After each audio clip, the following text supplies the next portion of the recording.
સંદેશ ન્યૂઝમાં આપનું સ્વાગત છે। માતરમાં પત્રકાર પર જીવલેણ હુમલો, જમીન અને સમાધાન બાબતે અદાવત રાખી 5 શખ્સોએ ઢોર માર માર્યો, પોલીસ ફરિયાદ દાખલ। ખેડા જિલ્લાના માતર પંથકમાં એક ચોંકાવનારી ઘટના સામે આવી છે। માતરમાં રહેતા અને પત્રકારત્વ સાથે સંકળાયેલા ઉમંગભાઈ નિલેશભાઈ શર્મા પર 5 જેટલા શખ્સોએ એક સંપ થઈને જીવલેણ હુમલો કર્યો છે। વાળંદ પંચ મિલકત ટ્રસ્ટની જમીન અને અગાઉ થયેલા કોઈ સમાધાનની અદાવત રાખી આ હુમલો કરવામાં આવ્યો હોવાનું પોલીસ ફરિયાદમાં ખુલવા પામ્યું છે।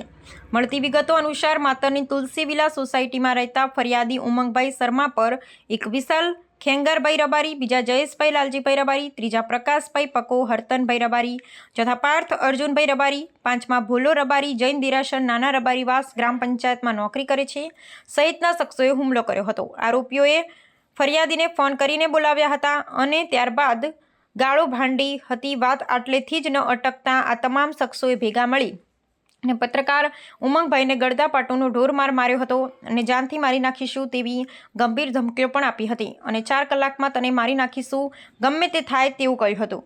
બૂમાબૂમ થતાં આસપાસના લોકો દોડી આવતા હુમલાખોરો ત્યાંથી ફરાર થઈ ગયા હતા અને પત્રકારનો બચાવ થયો હતો। હુમલામાં ગંભીર રીતે ઘાયલ થયેલા ઉમંગભાઈને તાત્કાલિક સારવાર અર્થે માતરની CHC હોસ્પિટલમાં ખસેડવામાં આવ્યા હતા। હાલમાં ભોગ બનનાર પત્રકારે માતર પોલીસ મથકમાં તમામ આરોપીઓ વિરુદ્ધ નામજોગ ફરિયાદ નોંધાવી છે। એક પત્રકાર પર થયેલા ખુલ્લેઆમ હુમલાથી સમગ્ર માતર પંથકમાં અને પત્રકાર આલમમાં ભારે રોષ અને ચકચાર મચી જવા પામી છે। મારું નામ ઉમંગ શર્મા છે।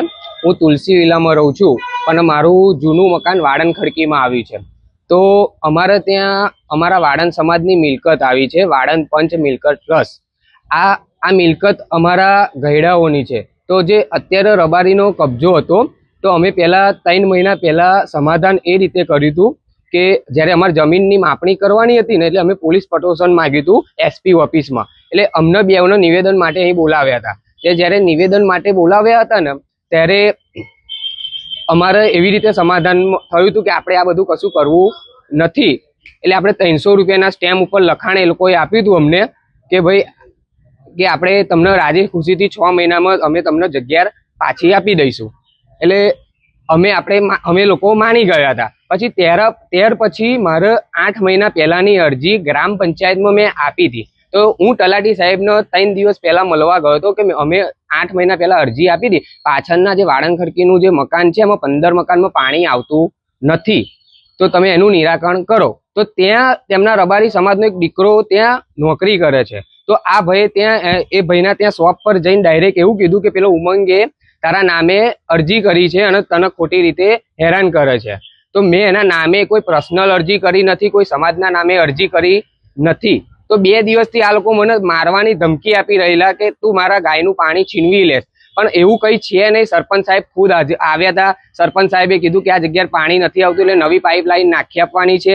એમને એવું પણ કીધું, એ રીતે સમાધાન કર્યું કે તમને બી પાણી પોકશે ને અમને બી પાણી આપશે। એ વાત પછી એના પછી કાલે મને ગઈ રાત્રે 10:30 વાગે હું ઘરે હતો ને મારી પર ફોન આવ્યા જયેશભાઈ રબારીનો। તે જયેશભાઈ રબારી એવું કીધું કે તમે ત્યાં આવો મળવા। તો મેં કીધું શું થયું એ તો કહો। તો કે ના કંઈ નોર્મલ વાત છે। તો મેં કીધું સારું ચલો હું આવું છું।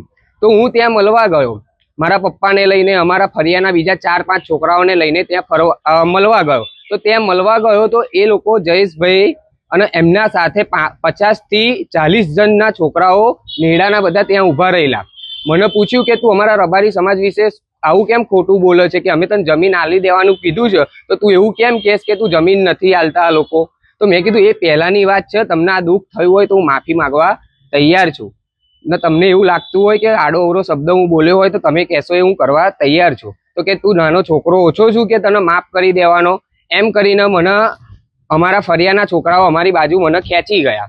એટલે ખેંચી ગયા એના પછી આ લોકો હુવાપો કરતાં કરતાં અમારા ફરિયામાં આવીને મને અહીંયા પાછળથી પકડીને અહીંયા મારવાનું ચાલુ કર્યું। અહીંથી ગુમચા માર્યા, અહીં હાથમાં કેટ કરી છે, વાગ્યું, અહીંયા પગ મચડાઈ ગયેલું મારો અને મને અહીંયા માર્યું છે અને જેટલા છોડાવવા પડે એમને પેટમાં ગુમચા માર્યા, માથામાં ગુમચીઓ મારી છે અને મને ખુદ એવી ધમકી આપી છે જયેશભાઈ પકોભાઈ રબારી અને વિશાલ રબારીએ કે તું 4 કલાકમાં અમે તને મારી કાઢીશું, તું ગમે ત્યાં ફરીશ એ જગ્યાએ મારી કાઢીશું। તમારી સાથે આગળની કાર્યવાહી શું છે? મારી આગળની કાર્યવાહી એક જ છે કે મારે પૂરેપૂરું મને પોલીસ સપોર્ટ કરે। આ લોકો મને ખોટી રીતે ફસાવવા માંગે છે અને મારો અનિમય કોઈ જ વાંક નથી।